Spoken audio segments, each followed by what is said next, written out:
ina so ki san wannan, za ki je gidan mutanen da baki san halayensu ba sai ke koya. Ya ke diyata, mijin da za ki aura yana da ƙannai yana da yannai, kina da ƙannai kina da yannai a nan ke san halinsu da ɗabi'arsu, yanzu za ki je gidan da baki san halinsu ba baki san ɗabi'arsu ba sai ke koya. Haka ne ko ba haka ba? Abu na uku, ƙila ma za a kai ki garin da baki san kowa ba, mijin shine uwa shine uba.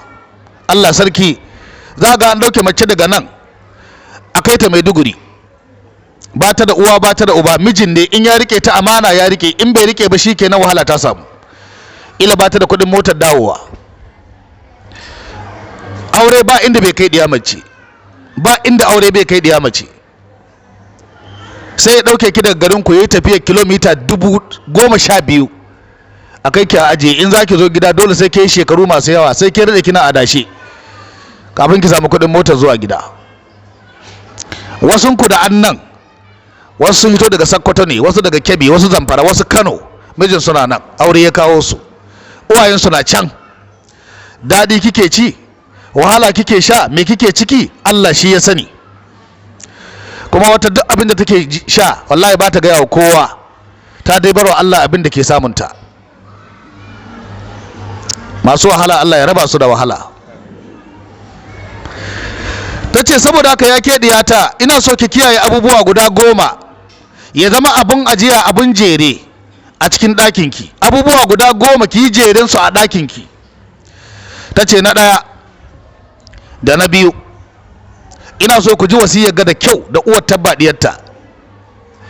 Na ɗaya da na biyu, na ɗaya shine as-suhbatu lahu bil qana'a, ki zamanto kina tare da miji da wadatar zuci. Kina tare da mijinki da wadatar me? Wadatar zuciya. Wadatar zuciya tafi wadata na ko nawa ka tara. Manzon Allah ya ce laysal gina an kasratul urud walakinnal gina gina nafs. Tara kuɗi ba shine wadata ba, wadata shine wadatar zuci.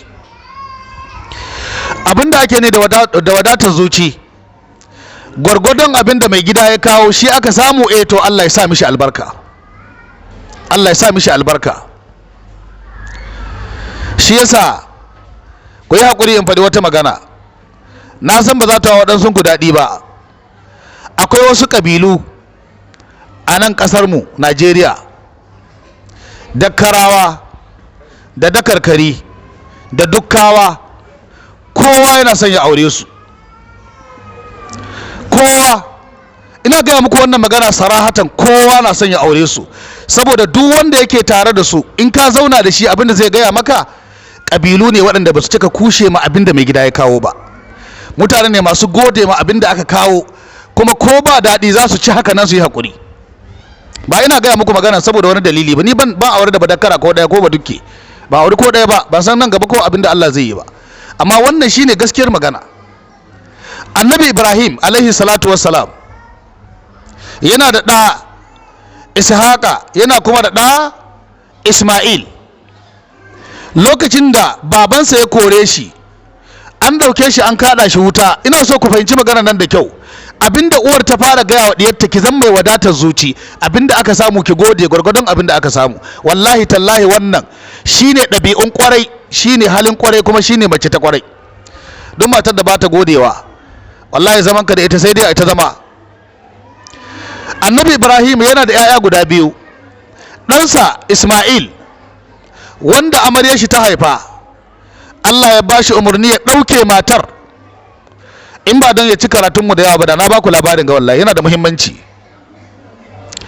Kai ko da karatun nan zai kai kwana 3 ya kamata ku san wannan labari. Annabi Ibrahim mahaifin shi ya kore shi saboda ya kira mahaifin zuwa ga bautan Allah shi kadai. Lokacin da aka kada shi wuta, wuta na ci, Allah bai ba wuta dama ta kone shi ba. Ya fito cikin wuta, wata mata ta yi imani da shi. Me sunan matan nan? Saratu.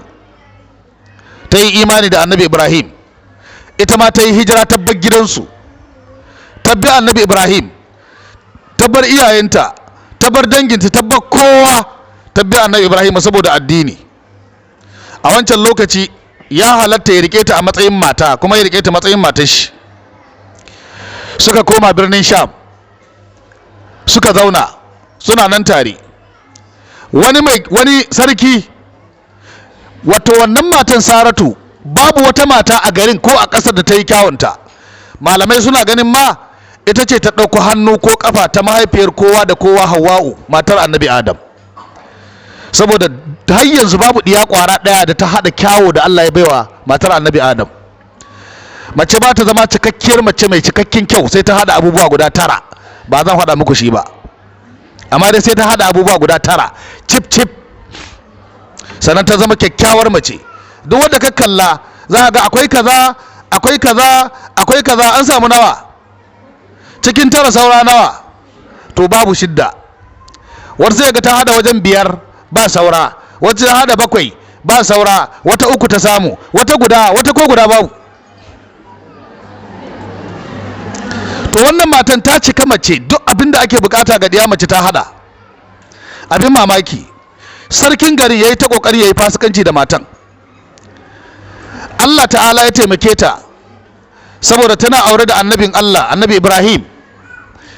Sarki ya zo wajenta ya yi kokarin kama ta, duk sanda ya mika hannu ya taba ta sai ya ji kamar wuta ta kama hannun shi, kamar wutan nefa ta kama hannun shi. Ita ko tana sallah tana addu'a.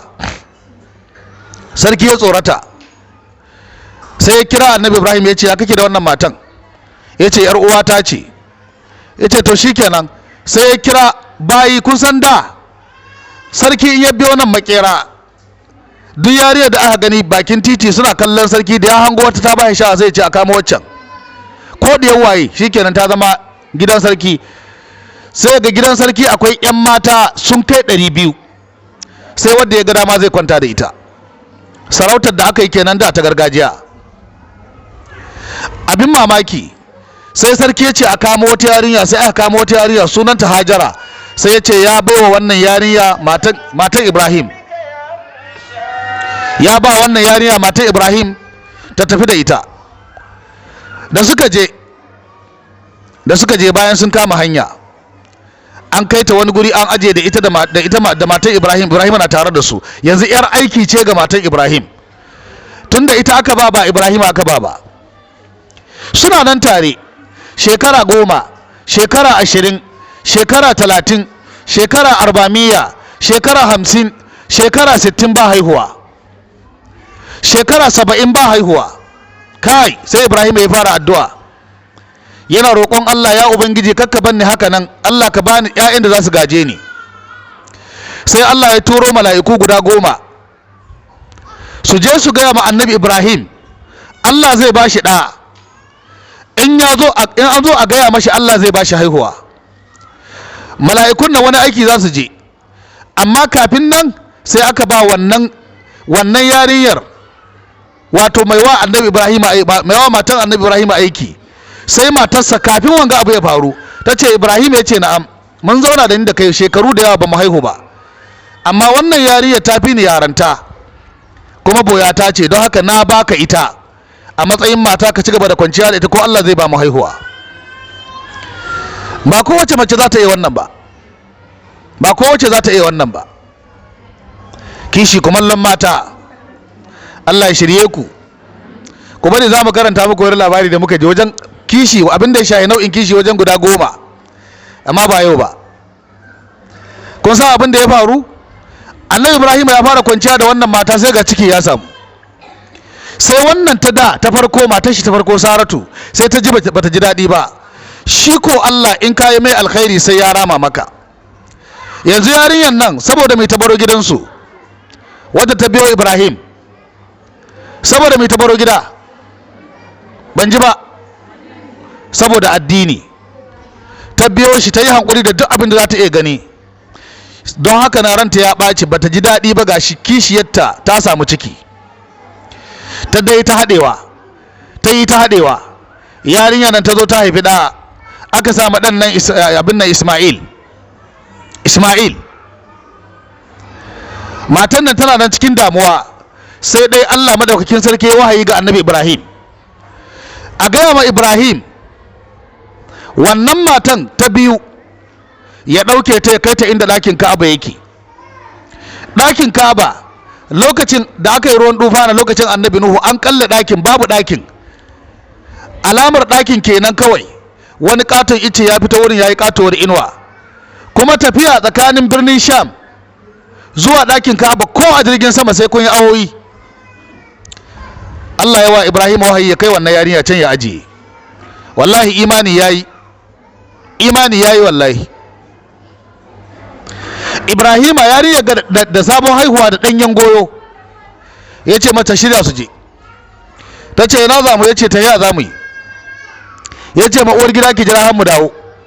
Aka kama hanya, a kwana nan a tashi nan, a kwana nan a tashi nan, sai da aka kai gindin ɗakin Ka'aba. Kuma cikin daji ne, kwankwarami, ba gari gabas, ba gari kudu, ba gari arewa, ba kowa ba komi, daji ne sai itace. Daga yan dabine da ke cikin burgame sai yan ruwa da ke cikin wata yan salka, so dai an ka taho da su. Ibrahim ya ce mata zauna nan. Ta ce ina? ya ce gindin icen nan, ki zauna nan. Sai ta zauna. Sai dai ya juya. Ta ce mai gida ban gane ba, na ga ka wuce. ya ce bai wayo ba, yana tafiya yana hawaye. Ta ce Allah ne ya ce ka kawo mu nan tsakiyar daji ka aje? ya ce Ta ce na yi imani da Allah, Allah ba zai kunyata mu ba. Don Allah ku gaya min matar da adda wannan imani a cikinku.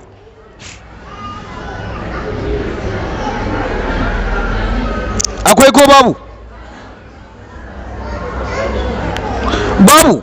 Ku ce dai babu, ku huta, kuna wahal da kanku. Babu.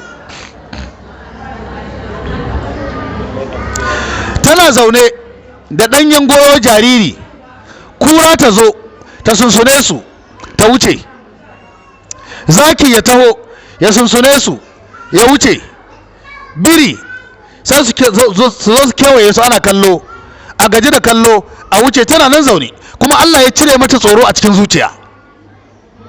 Nesa ta biyo dogon macijin nan, ya biyo sai ya kawo nan ya kalle su sai ya saka ya wuce.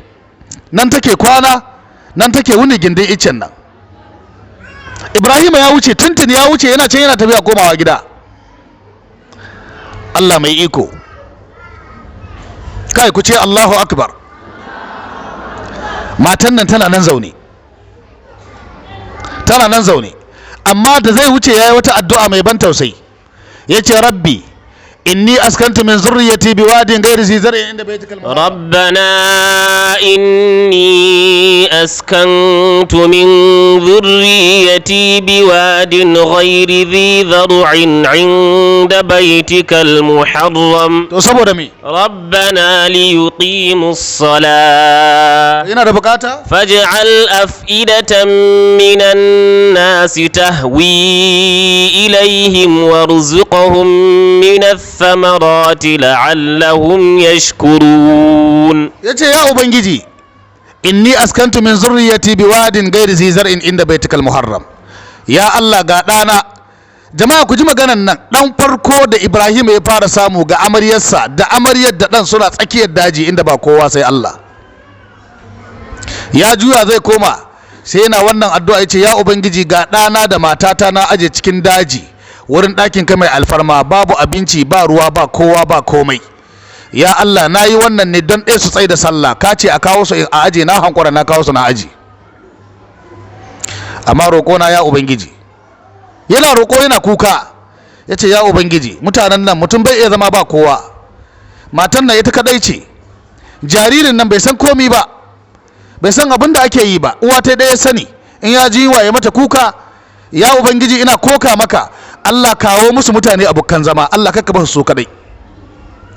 Allah ba su abinci, ba su da abinci, Allah ba su. Jama'a kun ji wannan karatun? Annabi Ibrahim yana tafiya yana wannan addu'a. Matan nan tana nan zaune, bacci ya dauke ta, ta falka, bacci ya sake dauke ta, yau da gobe. Dabino ya kare, ruwan da suka zo da shi ya kare, wani gari za su je su samu? Akwai? Babu gari ko ina. Yaro ya fara kuka, nono ya dauke, babu abin da babu ruwan nono saboda babu abinci. Yaron ne ya fara kuka, Ismail kuka yake ta yi. matan da hankalinta ya tashi, ta tashi ta je ta hau wani dutse, ta ce dajin nan ba kowa wanda zai kawo mana ɗauki. Shiru. Ta sauko akan wannan dutse, ta je ta hau wancan dutsen, dajin nan ba kowa wanda zai kawo mana ɗauki, ɗana zai mutu. Uwa da ɗa sai Allah. Yanzu ba ta kanta take ba, ta ɗanta take yi.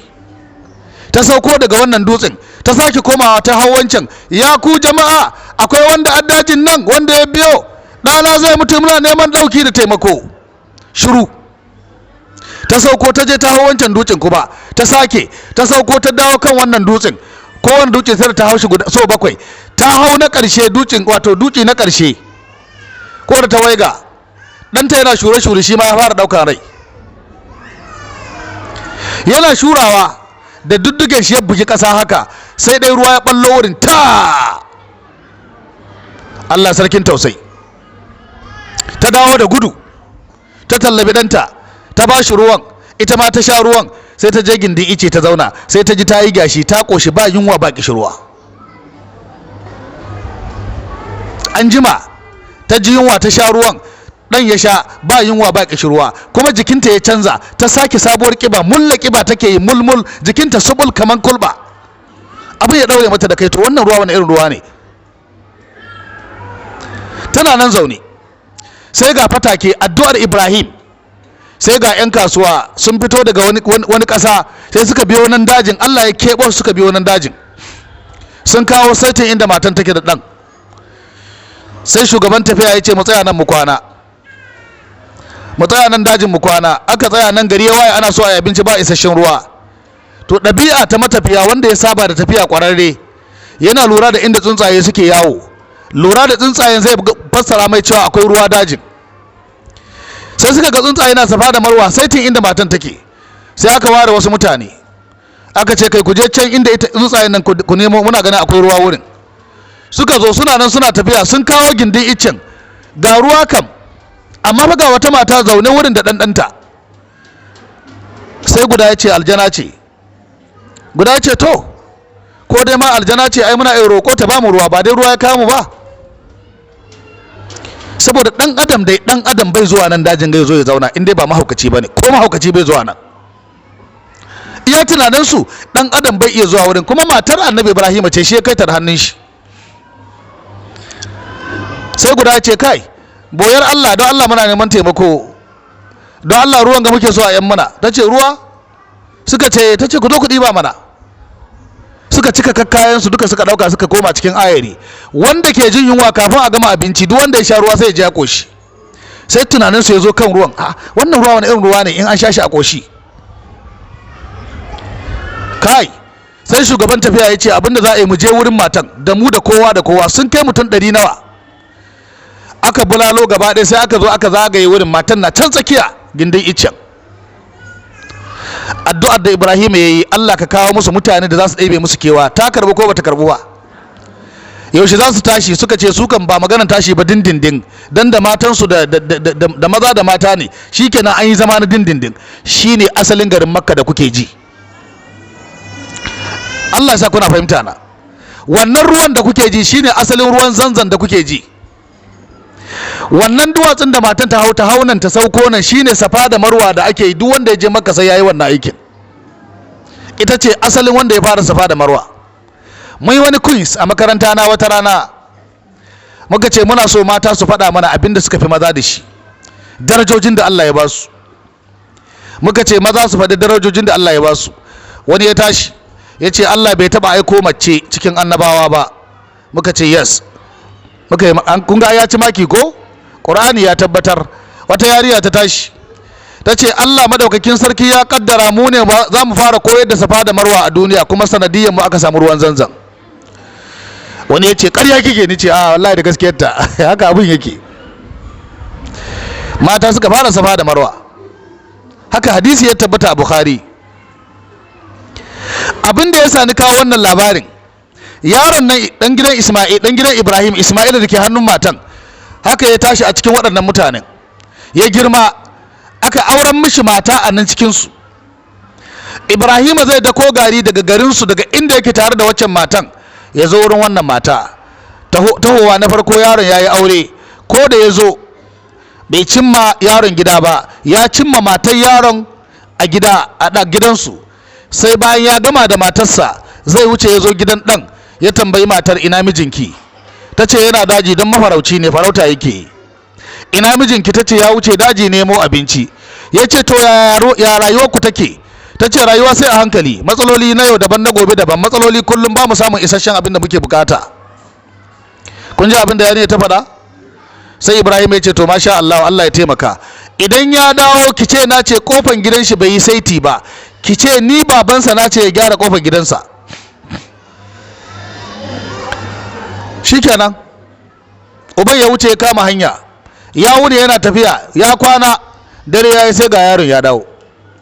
Yana dawowa gida wurin matarsa, barka da zuwa, barka da zuwa. Bayan an gama dan hira da dan abin da aka kawo, an dan yi abin da za a yi, sai ta fara bashi labari, ai an yi wani bako yayi kama da kai. Sai a jiya zuciya ya faɗi zaune, ya ce yayi kama da ni, ce yayi kama, ya ce babana ne, ina yake? Ta ce ai ya wuce tun jiya. Yayi inna lillahi wa inna ilaihi raji'un. Kwana nawa, shekara nawa ban ga babana ba. Yana ina? Ta ce ai ya wuce. Bai ji daɗi ba. Ta ce to, ya ce mata to shikenan, Allah ya dawo da shi lafiya, amma bai bar wani sako ba. Ta ce ya bar sako, ya ce kofar gidanka ba ta yi daidai ba, ya ce kuma ka gyara ta. Ya ce halan ya tambaye ki wani abu? Ta ce ya tambaye ni ya rayuwar mu, nace akwai matsala, akwai damuwa. Ya ce ke ce kofar gidan, abin da yake nufi ya sake ki zama da ke bai yi don baki gode wa Allah. Ba shine abin da ya kawo maganan ba? Abin da ya kawo wannan karatun shine abin da uwar take gaya wa diyar tawagga da muke gaya muku mai abu 10. Ki zamanto mai wadata gidan miji, mai wadatar zuci, abin da aka samu kiwa Allah godiya. Ba abin da ya kawo labarin kenan ba? Ya saki yarinyar, ya auro wata shekara Ibrahim ya dawo, ita ma aka yi mata irin wannan tambaya. Ana tambayan ta, farkon magana ta ce alhamdulillah, duk abin da muke bukata ga Allah ya bamu, kuma babu komai a gidan. Ya ce to in ya dawo ki ce na ce kofan gidan shi yayi daidai. Duk matar da bata da wadatar zuciya, abinda aka kawo mata bata godewa, na wasu take kallo, wallahi zama da ita akwai wahala. Zama da ita akwai wahala. Mafi yawanci abinda ke kawo sakin aure kenan. Ko da ki yi aure ke kulla abubuwa da yawa, kullum ba ni kaza, kawo kaza, babu kaza, magana an kore ni ma shekaran jiya, ina bashin da nake binka, to magana tahiyar na wata taso, auren kauna ta fa yayi kusa, kane na fa ya gama makaranta, babu kuɗin biyan shi, bashi na ka biya ni in taimaka, in kai ba za ka taimake mu ba. Kullum na yau daban na gobe daban, ya za a zauna lafiya? Jama'a rayuwa tana buƙatar hutu. Waɗansu mata su suke koran mazansu a ɗaki. Wallahi tallahi wata mata miji na so ya kwanta ɗakin ta ya fira da ita, wallahi firan bai yi, saboda kullum ita laihi an kai mata. Da ya shigo daki, da ya kwanta, za ga ta yi tunzuru da baki, daga nan yana kai bakin kwalta. Da ya fara magana za ta yi tsoki, ita dai matsaloli, ita kullum ba a kallanta da kima, ba a darajanta ta, ba a yi mata kaza, ba a yi maki kaza, ke ko wani daraja ki kalli mijinki da shi. Don haka sai uwar ta gaya wa diyarta wannan, ta ce na farko ki zamanto mai godewa da duk abin da aka samu, ki zama mai boya, can gaba zai zama miki bawa. Jama'a kun ji na ɗaya? Ta ce na biyu, cikin na ɗaya da na biyu, ta ce ki rungume nauyin mijinki, ki rungume nauyin mijinki da alkhairi. Duk abin da ya gaya miki ko ba daɗi kake mai gaddama. Da ya ce bari, ko da kina ganin ya kamata ki yi, ki haƙuri. Da ya ce je ka ki yi, to kar ki ɓata lokaci, ya faɗa miki magana sai ke minti 30 kina zaune, kuma yana buƙatar abin ga da sauri. Ɗebo min ruwa a buta, sai ke minti 30 kina zaune. Miƙo min hullata in wuce, sai ke minti 10 kina zaune. Ba ni waya ta ga ta nan kan gado, sai ke minti 5 kina zaune. Don Allah wannan akwai taimako ciki? Wace irin kasala ce sai ke mintoti ya kamata ya ki zama cikin saurin nama. Da ya ce yi kaza, me yasa Allah ya yabi matan Annabi Ibrahim? Saboda da yayi baki mutane 10, Qur'ani cewa fama labisa an ja'a bi'ijlin hanif. Allah ya ce Annabi Ibrahim ya yi baki mutane 10, suna zuwa sun zauna kofan gida, ya zo gida ya ce matar shi na yi baki, mutane 10 ina buƙatar abinci urgently aka yanke maraki kafin a gama hida ta zo ta yanke wani guri ta gyaggyara ta soya sai ga nama an kawo. In kina so ki gyara wa mijin kirai, in kina so ki gyara wa mijin kirai, na ɗaya ki iya abinci, na biyu ki zama mai shirya abinci kafin lokacin cin abinci yayi. Wallahi akwai wani sarki da na san shi kasan nan, dan bid'a ne baki wulit tilit dip dip, da ya tashi auren mata shi ta 4 sai aure izala. Kun ga ai an yi daban-daban ko? Izala ya auro. Wallahi shi da kansa ya zo gida yana gaya mini, shi sarkin da kansa kuma babban sarki ne wallahi, ya zo har gida yana gaya mu, ya ce malam, na ce na, ya ce matan ku yan izala Allah ya musu albarka. Na ce amin. Me ya faru ranka ya daɗe? Ya ce abin da ya faru mata 3 nake da shi na aure yan izala a ƙarshe, ana zagi na ana zaginta. Ya ce wallahi ban taɓa yin baƙi ni ji kunya ba. In na ba ta kuɗin cefane daidai nake rabawa, in na ba ta 10,000 cefanen 10,000 za ta yi na sati guda. Ya ce za ta yi cefanen nan, za ta yi mantenin ɗin kuɗin, in ma ban bada ba sati mai zuwa wannan kuɗin zai rage, kuma za ta yi abin da ya kamata ta yi ba sai ta tambaye ni ba. Ya ce amma waɗancan kullum wahala nake da su, kuka nake da su. Kun ga ai koda ba hali ba ne, koda ɗabi'a ce, ai wannan ta taimake mu gidan sarki. Wannan sai ya sa sarkin ya gargaɗa mata ne gaba ɗaya tura su cikin sunna don su gyaru. Shi yasa da kaga izala ta lalace to ba izala kware ta shawo ba, yan bid'a ce, an tona ana nema a ƙara lalacewa ne. Allah ya sawaka. Saboda haka uwar ta ce na farko ki zama mai godiya ga abin da mijinki ya kawo, na biyu ki zamanto mai kyakkyawan sauraro da da'a da biyayya ga maganar mijinki. Allah sa kun ji wannan. Nawa muka samu? Ta ce wa amma salisatu war rabi'a, amma na 3 da na 4 ta ce at-ta'akhudu li mawqi'i ainihi, ki iya kokarin ki duk abin da mijinki zai kalla, duk abin da mijinki zai kalla ga jikinki yayi kyama to ki gudane shi. Abin da duk san da namiji ya kalla a jikin diya mace baya jin daɗi to kar ki kuskura ki aikata shi, wannan ya zama jere cikin ɗakin ki. Akwai buƙatar share ɗaki, akwai buƙatar goge da tsakan ɗaki, akwai buƙatar gyara gado da gyara shimfiɗa. Wasu mata in ka je ɗakin su Allah ya sawaka, wallahi Allah ya sawaka.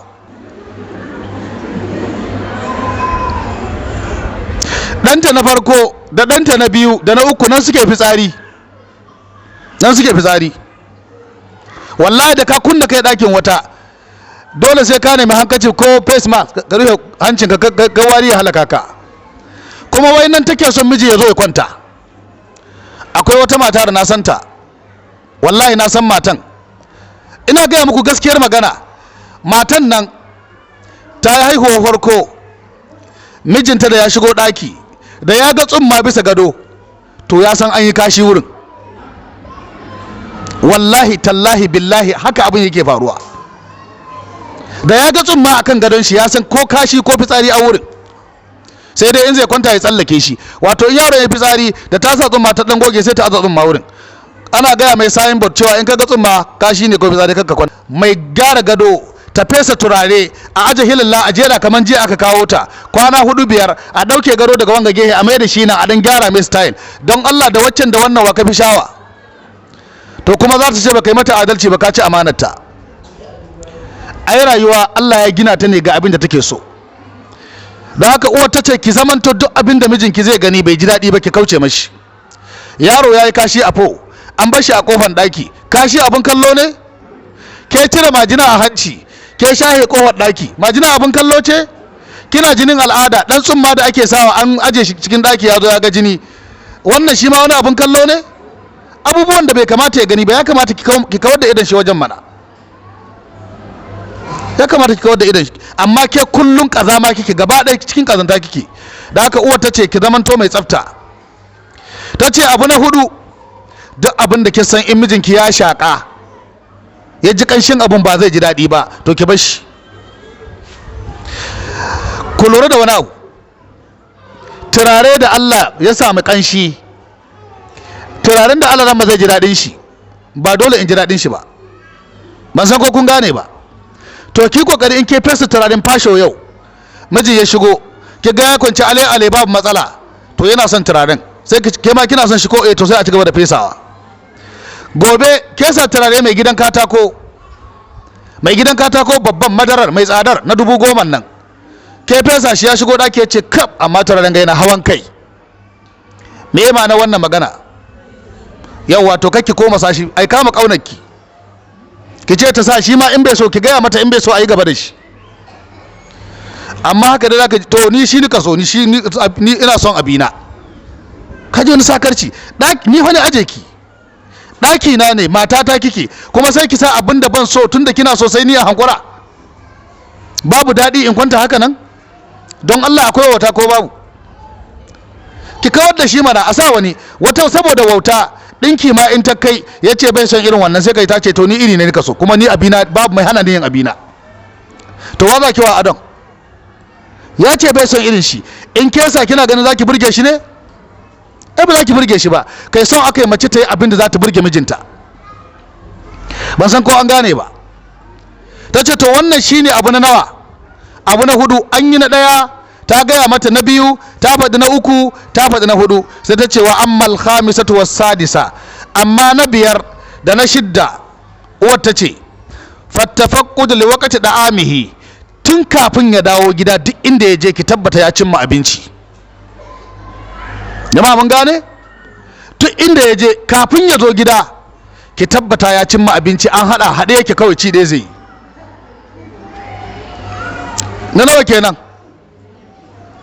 Ta ce na 6 lokacin da ki ga mijin kina jin bacci duk magana da aka gare ki yi hakuri da ita ki bari yayi bacci. Ki kori yara a ɗaki su baki wuri su bashi wuri yayi bacci. Kamar da ya ta tambayi uwar saboda me sai uwar ta ce lokacin da mutum yake jin yunwa ya fi saurin hasala. Lokacin da mutum yake jin yunwa ya fi saurin me? Ya fi saurin hasala. Ta ce saboda haka in ya dawo yana jin yunwa duk maganar da ki gaya mashi ko da ba ta da matsala yana ya ɗaukan ta da matsala. Da haka ki haɗa mai abinci in ya ci ya ƙoshi ya yi gyashi to ba shi da matsala abu zai zo ya wuce. Ko kun san cewa wata mata cikin matan magabata ɗanta ya rasu ɗa guda suka samu kuma ɗan Allah ya karɓi ransa. Matan mijin na azumi ya je masallacin manzon Allah ya yi sallah yana dawowa gida ta tara matan gida ta ce yaron nan nawa da Allah ya bamu ya rasu. Me sunan matar? Sulaimin ne ya rasu. To uwarsa ta ce matan gida don Allah kada wanda ya gaya mijina cewa yaron nan ya rasu saboda yana azumi in ya zo ne faɗa mai bai iya cin abinci. Ya sa yaron nan a ran shi bai iya cin abinci don Allah kada wanda ya gaya mashi. Ni zan gaya mai ɗana ne ni zan gaya mashi. Jama'a kuna fahimta na? Sai gashi ya dawo yana shigowa gida ta yi mai barka da zuwa ta rungume shi. Wallahi in ki aure miji wanda bai wasa baki more ba. Wallahi in ki aure miji wanda bai wasa bai iya soyayya ba wallahi baki more ba. Baki more ba aure baki more ma rayuwa ki ma wallahi. Wallahi baki more ba. Gungungun kullum kama ai mai mutuwa kama wani dan karamin fir'auna kullum kama wani dan fashi da makami kullum huskar sagira da sama da ƙasa haɗe wallahi baki more ba kwata wallahi baki more ba kai baki ma san abin da daɗin aure ba wallahi. Manzon Allah wasa yake da iyalinsa wanka bokiti da yake yi. Ko binciki malaman ahlus sunna mafi yawanci akramakallahu haka suke yi. Za ka ta tauki bokiti an shiga makewayi ya bita sai ki ji shan ana kokowa da bokiti a cikin makewayi. Haka manzon Allah ya sunnar manzon Allah ce. Wallahi kake karar da su wallahi sai na ya zaka ce ka kwashe duka to ka raga min mana haba da Allah ladidi dan raga min mana nan bai samu ba. Bawan Allah nan dan shi ya rasu yana zuwa gida matar ta rungume shi aka kwashe da dariya aka wuce aka zauna kan shi ta yi mai shi hira ware da shi hira nan ta zaunar da shi kun san dubaran kada ya shiga ɗakin ya ga gawar yaron sai ta zaunar da shi ta kawo abinci ta aje mashi ya kasa cin abinci sai da ya tambayi yaron yaya labarin yaro. Ta ce yaro ya samu sauki ya samu kwanciyar hankalin da bai taba samun irin ta ba ya samu natsuwar da bai taba samun irin ta ba. Akwai natsuwa kamar mutuwa amma sai bai gane ba. Ta ce ka ci abinci ai ya samu sauki, yana daki ma na rufe shi yayi bacci. Shikenan sai ya ci abinci sai da ya koshi. Matan ta kwanta akan cinyoyin shi, ta taba nan, ta taba shi na hankalin shi har ya tashi, sai ta jahi suka yi cikin daki, ya sadu da ita. Bayan ya gama saduwa da ita sai bacci ya dauke shi, ita ma bacci ya dauke ta. Sai da aka yi kiran sallah na farko, yaron ga gawan nan daki ba. Ai kiran sallah ya hito waje ya wanka, ya yi alwala, zai wuce masallaci sai ta rako shi kofan gida. Ta ce mai gida yana da tambaya. Ya ce to yan leleta me ya tambayin ki? Ta ce mai gida kaya ne aka kawo maka aro a gidanka. Sai mai kayan ya zo ya ce a bashi kaya ne, don Allah za ka hana shi? Ya ce ban gane wannan tambayar ba. Ta ce a tambayar ka nake, Allah baka hakuri. Ya ce ya za ka hana kayan mutane, ka yi zalunci kenan. Ta ce to dan da Allah ya bamu da inda kai tun jiya Allah ya karɓi ran shi. Sai jikin shi ya yi sanyi, hankalin shi ya tashi. Ya ce yanzu yaron ga yaro. Ta ce wallahi tun jiya Allah ya karɓi ransa, na kana azumi, in na gaya ma ba za ka iya cin abinci ba, amma don Allah, don girman Allah ka yi haƙuri ka yafe mini, na yi ne don ka samu natsuwa, kada ranka ya ɓaci ka samu matsala. Wata sai ta fake, sai ka taso da masallacin, sai ka kawo kusan nan ta hada hannu ta ce wayyo Allah ta gaba ne.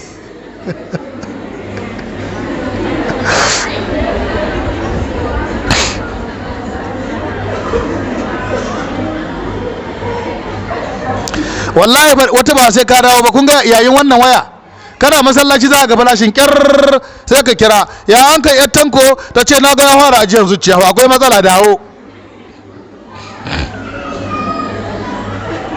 Ana so ki zan mai lissafi. Mijin kina da hawan jini, ya hada mai wani labari matsala ake samu, kyale shi. Ki ta daukan matakai har a ga inda ya zama dole sai ya sani. In za ki sanar da shi sai ki zaunar da shi, ke mai nasiha da wazi, ko hawan jini ya taso zai ji sauki. Ban san ko an gane ba. Ikon Allah, bawan Allah ne ya wuce masallaci jiki ba nauyi, Allah ya karbi rayuwar wa Sulaimin. Ya je masallaci ya yi sallah, ya taso ya zo gaban annabin Allah, annabi Muhammad.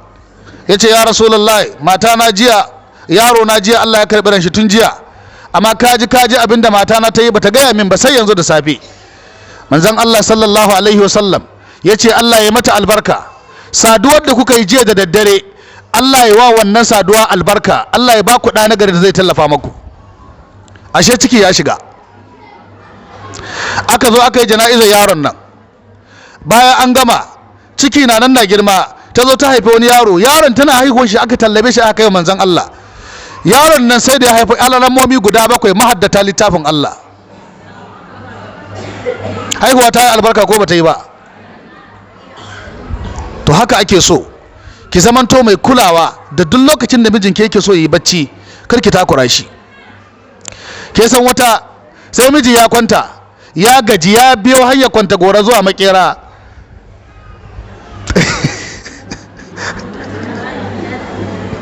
sai ya kwanta ya fara bacci, ya fara minshari, sai ta zo ta bugai tanku ya zabura, ana sallama. Kai wanda ba kauya ce billahi lazi. Ya tashi ya je ya dawo, da ya dawo ya fara bacci, yana sai ya yi lu, ta zo ta bugai tanko, ana sallama kuma. A'a, don Allah ke baki da hankali, ki gaya ma mai sallama mijin kina bacci mana, a bashi ya huta. Allah sa kun fahimci Hausar. Ki gaya wa mai sallama mijin kina bacci, a bashi ya huta. In ya zama dole sai an tada shi, in ke zo abinda ake yi, ku bari in koya muku wani ɗabi'a, abinda matan magabata suke yi. Akwai wani wuri cikin jikin ɗan adam yana jone da rayuwarsa, wurin na jone da rayuwar ɗan adam. In mijin kina bacci, an zo ta da shi, an zo ana buƙatar ta da shi, kuma ya zama dole, in ke zo ki rike kafafun shi, ki rike wannan babban yatsan shi na dama, da ke zo ki jinke babban yatsan kawai za ki ga ya motsa. Da ya motsa sai ki je kusa da fuskar shi, sai ki dan shahe kai ne haka, ki ce mai gida ana sallama, na ce bacci kake, an ce in tado ka, ya zama dole ne shi yasa na tada kai, amma kai hakuri.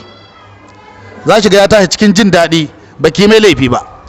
Kuma ki auna kanki da ɗan ƙaramin yaro, ki samu yaro gidanki hatsabibi, wanda sanda kina da cikin shi, kila ke shayin sun, ke hada da na'ana'a, kun san dan da aka shaye sun da na'ana a lokacin da ana cikin shi to zai zama jida lalle, zai ta kara miki kwanna, zai ta miki banna a ƙure ɗaki saboda kullum ƙarfi yake ji.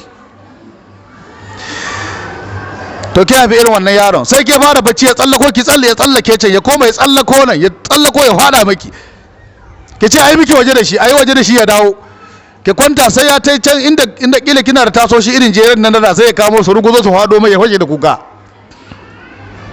Bacci zai yiwu? Akwai daɗi ko babu? To kakkewa mijinki haka nan. Da haka yasa uwar ta ce ki kula da abincinsa, yunwa tana tado da hushi. Ta ce ki kula da baccinsa, saboda bacci in mutum na jinsa in aka ce a takura shi a hana shi bacci zai zama cikin ɓacin rai da bakin ciki. Nawa muka samu?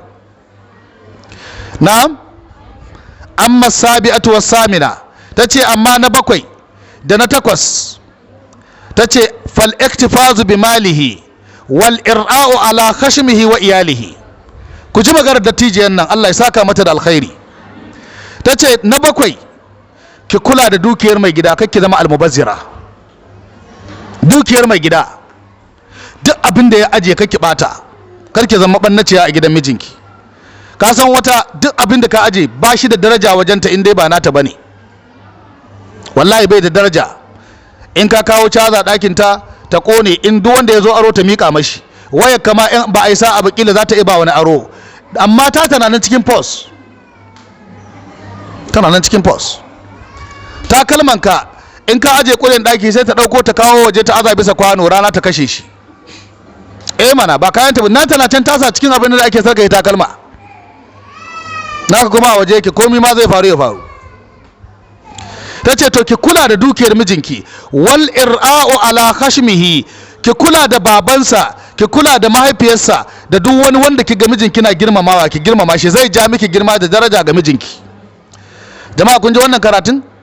Duk wanda ki ga mijinki na girmama shi to ki girmama shi, wannan girmamawan zai sa mijinki shi ma ya girmama ki. To yanzu gashi uwar miji ta zama ulsa, uban miji ya zama hawan jini.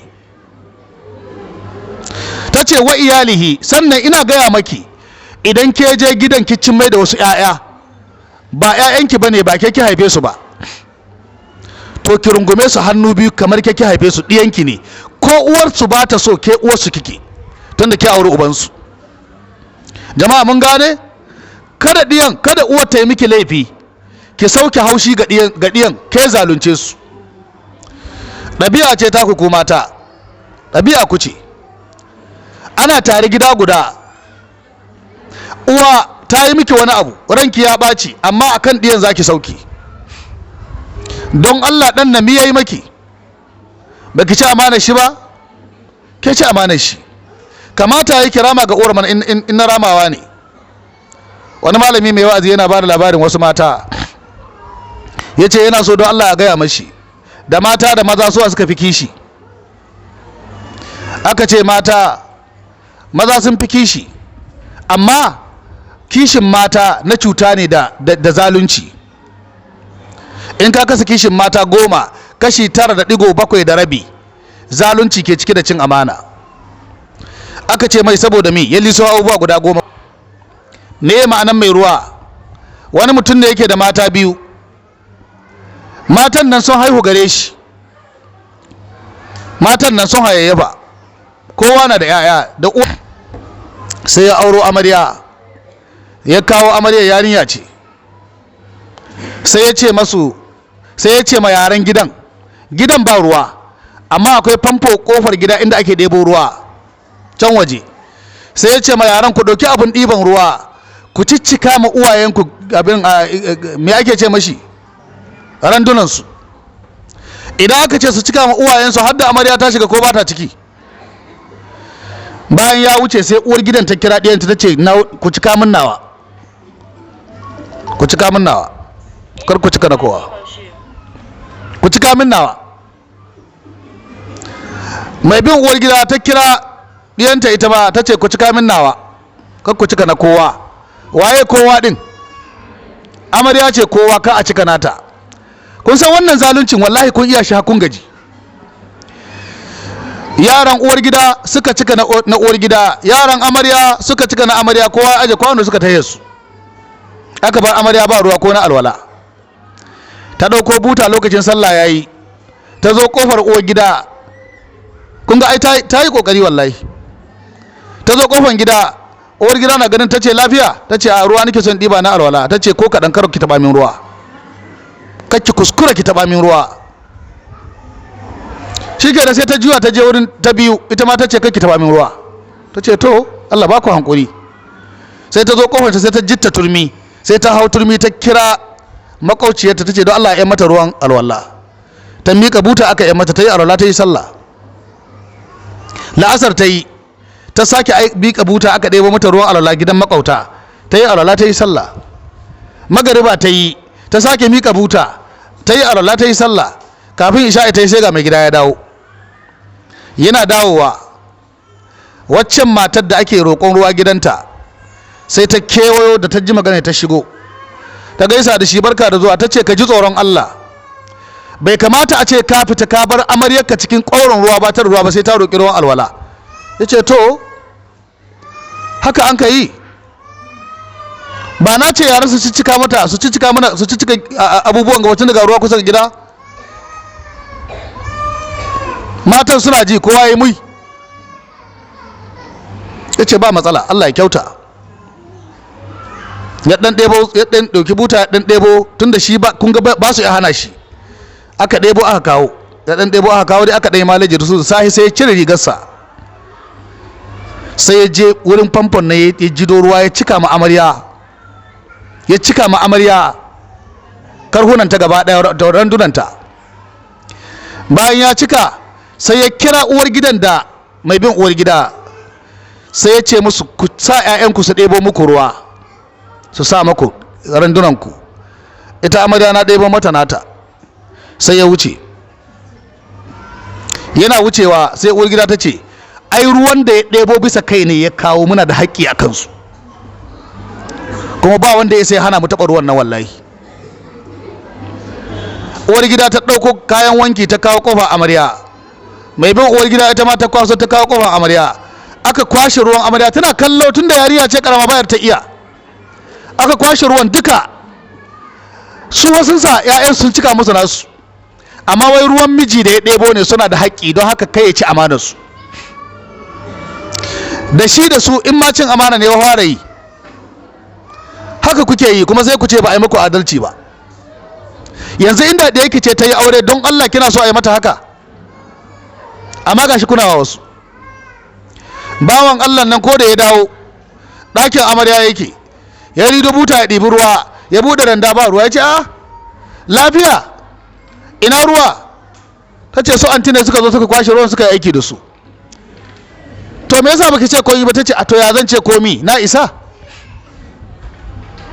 Ya ce to ba damuwa. Gari ya waye, ya je ya ɗauki bokiti ya ɗebo ruwa, ya cika randunan.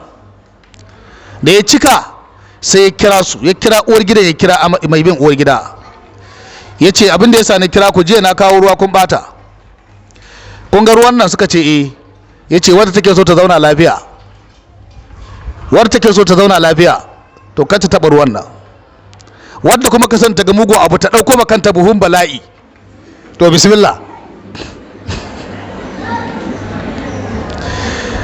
Sai uwar gida ta ce ai wallahi ba ka ɗauko ruwa da kanka ka kawo cikin gida ka hana mu aiki da su, wallahi ba wanda ya isa, ko gaban ka wallahi sai a ɗiba. Ya ce to aje a ɗiba. Sai ta shiga gaba ta ɗauko buta, yana gaba tana bi, tana zuwa ta sa abin ɗiban ruwa, tana kwalhowa, sai da ya gyara tsayin shi ya wanka mata mari, sai da ta faɗi. Ta taso ya sa mata kulli ya buge ta ƙasa, ta faɗi, sai da ta suma.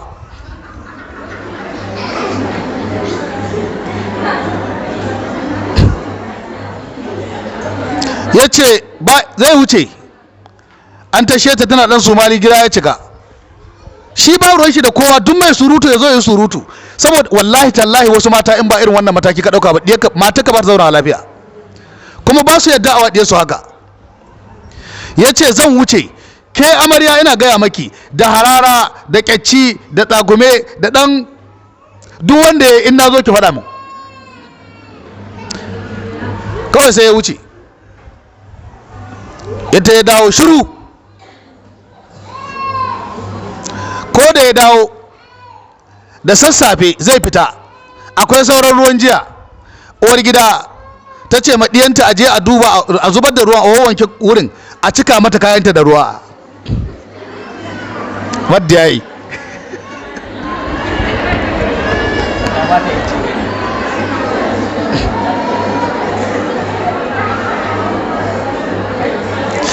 an gyara ko ba gyara ba?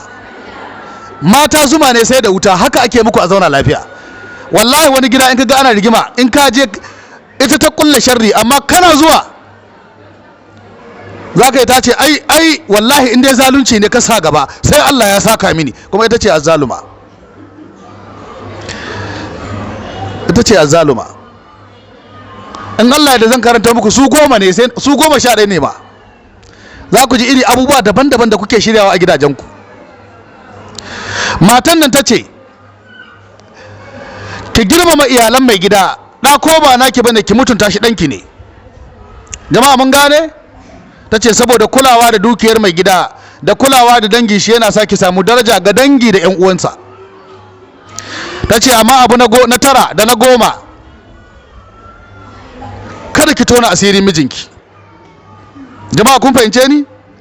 Kada ki kuskura wani abu ya faru tsakaninki da mijinki ki tona mai asiri. Kar ki yadda da wannan. Duk wani wanda zai zo ya bugi cikinki, hita batun shi. Wance naga kina ramewa, duk kashi ya hito miki ga awazzu, ga kashi ya hito miki ga wuya. Lahiya lau ko kike? Lahiya lau nike.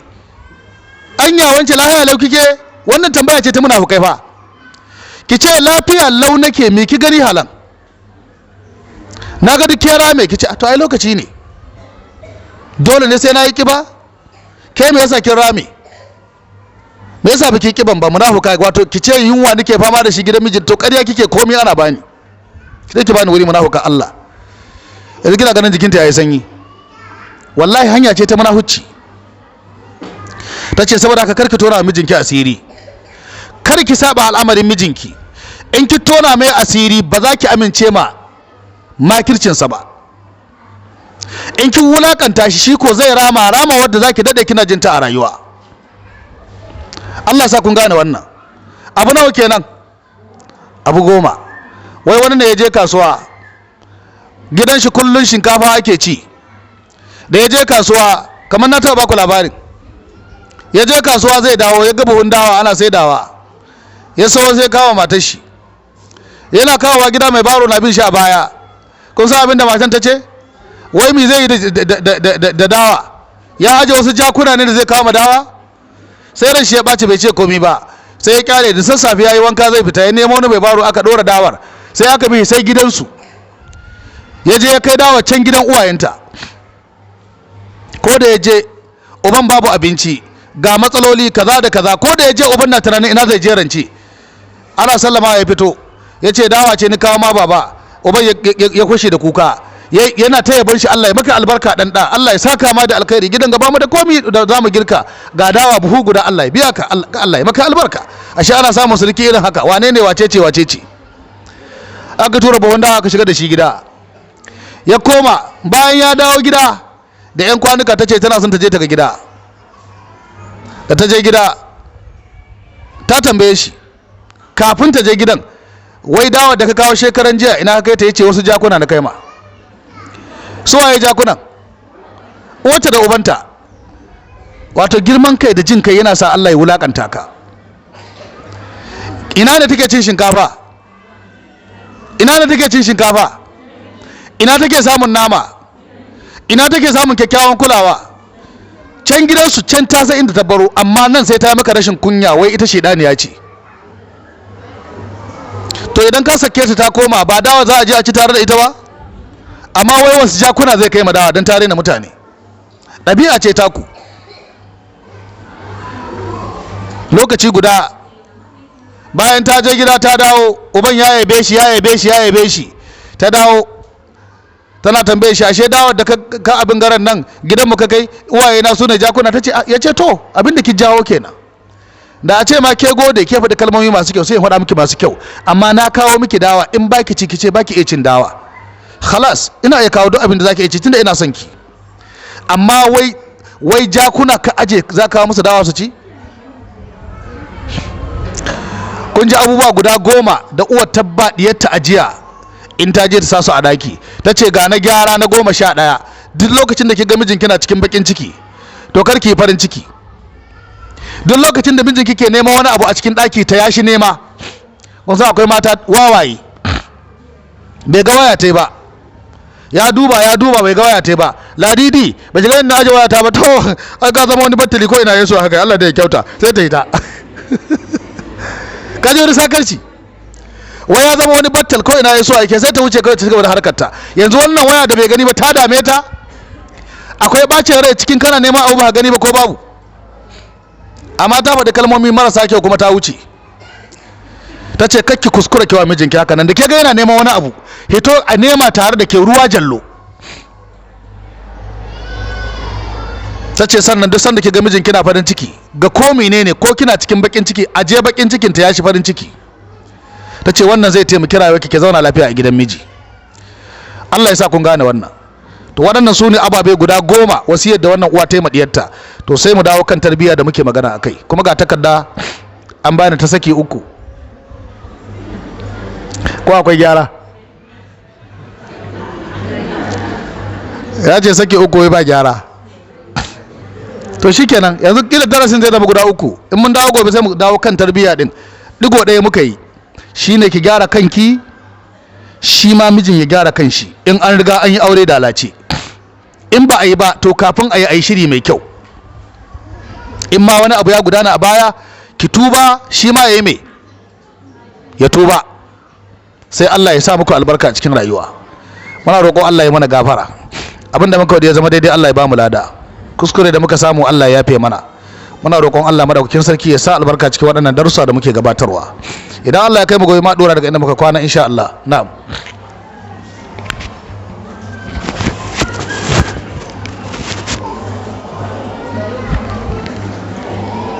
A nan muka iso ƙarshe za a karanta tambayoyi insha Allah bakin gurgudu malai ansa.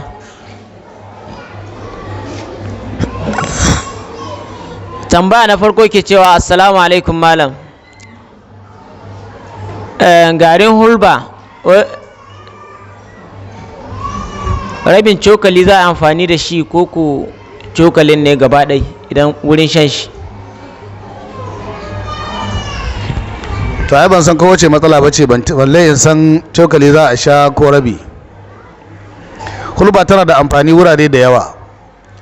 Ko da an sha cokalin ko rabi aka sha ga kowace matsala da izinin Allah za a samu waraka. Amma idan mutum ya cika yawan shan hulba sosai in ta yi yawa kwarai kullun ya sha ya matsa zai yi katon ciki. Da kuma ba a san katon ciki ga diya mace. Katon ciki wurin ɗiya mace akwai matsala, ba a son katon ciki, an fi so ya zama cikin ya bi jiki. Allah ya kyauta. Malam busuru ko rago wanda aka daddake wai yana layya? Da rago da bunsuru duk wanda aka daddake yana layya, amma wanda ba daddake ba malaman fiqh suka ce ya fi lada.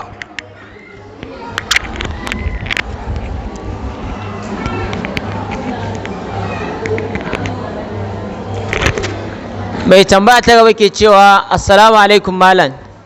Ita ne idan tana bacci sai tana yawan mafalkai, sannan cikin mahulkin ma tana ji ana danne mata numfashi. So malam menene maganin za ta amfani da shi? Addu'o'in bacci za ta gai in za ta kwanta. Akwai addu'o'in da ake karanta falaki da nasi a shafa ma jiki sannan a karanta sauran addu'o'in. Malam mai wannan tambaya ke cewa a cikin sunaye sunan Abdulbaki yana daga cikin sunaye? Waye to baki din? Cikin sunayen Allah yana jin ai babu baki ko? Yawwa to ya kace Abdul ana nufin bawan, ya kace baki ana nufin bawan baki, to waye baki? To kaga ba sunan Allah, ba Allah bai da suna baki. An gane? Saboda ka sunan Allah ake so a raba da gare shi. Abdullahi waye lahi? Abdul Samad waye As-Samad? Abdul Razzaq waye Ar-Razzaq? Abdul Wahid waye Al-Wahid? Abdul Gani waye Al-Gani? To to irin wannan ake so a raba Allah, amma ba irin Abdul Mudallibi ba, don ba sunan Allah Mudallibi, baki ba sunan Allah baki, sai a rika kulawa. Allah ya samu dace. malam wata ce tana da tsohon ciki kuma ba ta iya yin azumi, to yi malam ciyarwa za ta yi ko korankawa za ta yi bayan ta haihu? Ai mun sha maimaita wannan magana cewa wadda ke da ciki in dai ba ta iya azumi, ta gwada ta ji lalle ba ta iyawa, to za ta rika ciyarwa ne duk sanda yamma ta yi, kuma ba za ta ranka azumin ba. Abinda muka sha maimaitawa kenan.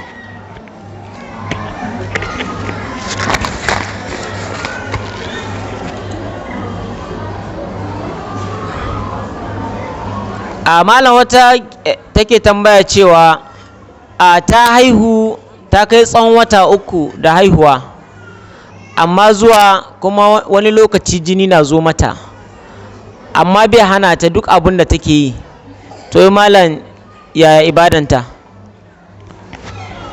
Idan dai ba jinin al'ada ba ne, ba kuma jinin biki ba, to wannan jinin bai hana komai.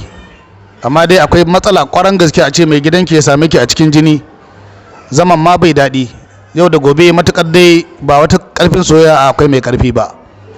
Amma idan mace na ganin irin wannan, abin da ake amfani da shi shine wato abin nan yansun ake rika dafawa, ko shamarul hindi, shi ake rika dafawa da zuma ana sha, shi yake ɗauke jini. Idan babu kuɗi na sayan wannan, kyasuwa ake nema, kyasuwa din nan da kuka sani ta daji, sai a yanko ganyen, sai a saba shi, sai a matse a fitar da ruwan, sai a sa zuma a sha. In dai aka yi haka 1 2 3 4 in Allah ya da za ga jini ya dauke. Saboda haka wannan shine abin da ake yi. Allah ya datar da mu. Malam wata ce tana haila, wata ce ke da janaba, sai kuma jinin haila ya zo mata. Ok, an karanta shi ko? Tana haila kuma tana da janaba, jinin haila ya zo mata, to yi malam ya za ta yi wurin wanka? An karanta wannan tambaya. Idan mace tana cikin mai gida ya kwanta da ita, an gama ba a daɗe ba, sai ga jinin al'ada ya zo, ba a riga an yi wanka ba, to sai an yi wankan nan na janaba, sai a jira ɗaukewan jinin al'ada. Wannan shine abin da ake yi.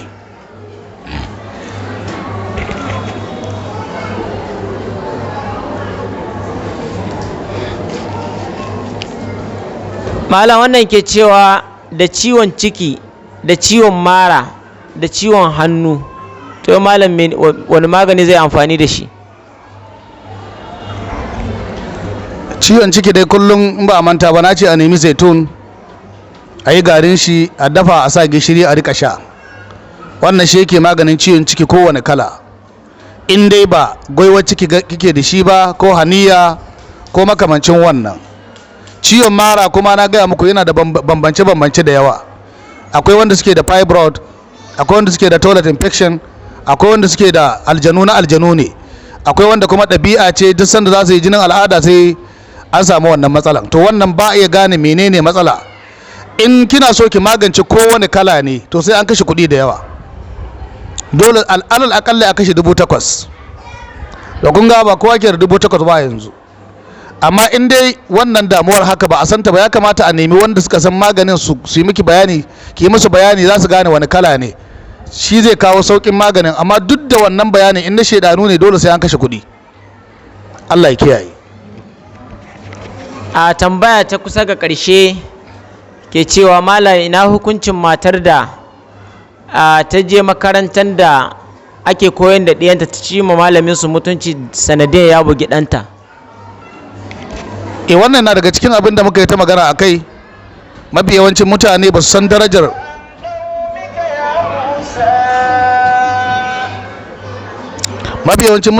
darajar addinin musulunci ba. Domin 'ya'yanmu suna zuwa makarantar boko, kuma in ga irin duka da ake yi masu, wallahi sai ka tausaya ma yaro.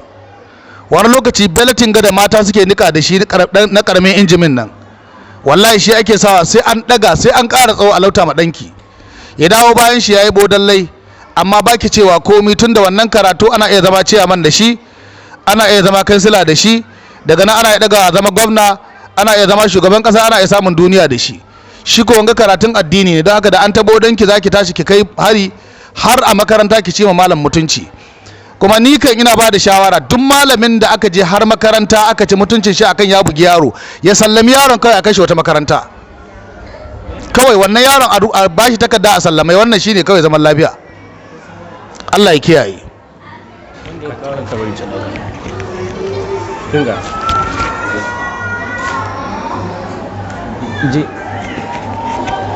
A malam mai tambaya ta ƙarshe yake cewa wayansu ne suka aiko sadaka suna barin addu'a, daga cikinsu akwai wata Allah ya jarabci babanta a kidnapper sun ɗauke shi, to tana barin addu'a.